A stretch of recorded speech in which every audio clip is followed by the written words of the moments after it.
ఇంకోటి ఇటీవల నిన్న అనుకుంటా ఒక ఆయన ఎమ్మెల్సీ వస్తాడు, కూర్చుంటాడు, 10 కోట్ల కుంభకోణం జరిగింది, ఎన్సీఎల్టీలో ఉన్నటువంటి ప్రాపర్టీ అంతా దోచుకొని పోయినా, దీని మీద ఎంక్వైరీ చేయాలంట. చెయ్యా చంద్రబాబు నాయుడు, నీ ఎమ్మెల్సీనే ఇచ్చినాడు కదా, చెయ్యి.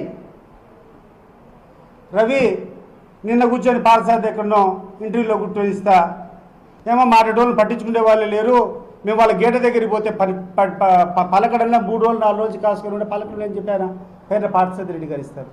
వాళ్ళకి పని చేయి. మాకు ధమ్కీలు ఇచ్చేది కాదు, నువ్వు ధమ్కీలు ఇస్తే భయపడే వాళ్ళు ఎవడు లేడు, కానీ మాకు ధమ్కీలు ఇచ్చేది కాదు. నీకు ఒక పాత్ర ఉంది, ఒక రాజకీయంగా కంటెస్ట్ చేసినావు, చేసిన తర్వాత ఈ ఏరియాకి సంబంధించి ఏం మంచి పనులు చేయాలనేటువంటి ఆలోచన ఉండాలి. ఈరోజు మీకు గుర్తు చేస్తాను మళ్ళీ ఒకసారి, పులివెందుల్లో జగన్మోహన్ రెడ్డి గారి హయాంలో ఒక మెడికల్ కాలేజ్ వచ్చింది, గవర్నమెంట్ మెడికల్ కాలేజ్. 50 సీట్లు కేటాయిస్తే మేము ఇక్కడ గవర్నమెంట్ మెడికల్ కాలేజ్ పెట్టామని చెప్పి క్యాన్సిల్ చేస్తే ఏం పోరాటం చేసినావా మీరంతా?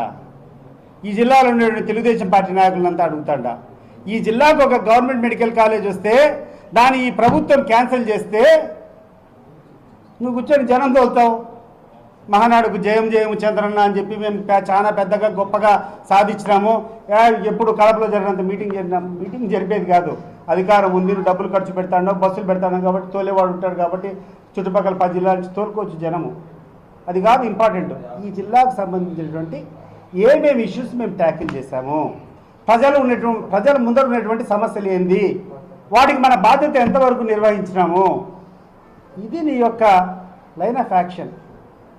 ఈరోజు కడప జిల్లాలో ఎంత దౌర్భాగ్యమైనటువంటి పరిస్థితి ఉందంటే, మా లీడర్ల యొక్క చేతగాంతరం నిజంగా చెప్తాంటే బాధగా ఉంది. వాళ్ళందరూ నాకు సహచరులకు ఉన్నారు, ఒక మాట మాట్లాడడంలా.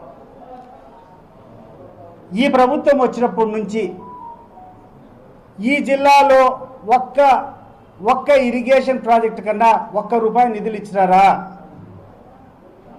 GNSS phase 1 ఏమన్నా మీరు కంప్లీట్ చేయగలిగినారా? ఆ రోజు పెండింగ్ ఉన్నటువంటి ప్రాజెక్టులో నుంచి ఒక తట్ట మట్టి తీసుకొని బయట వేసినారా?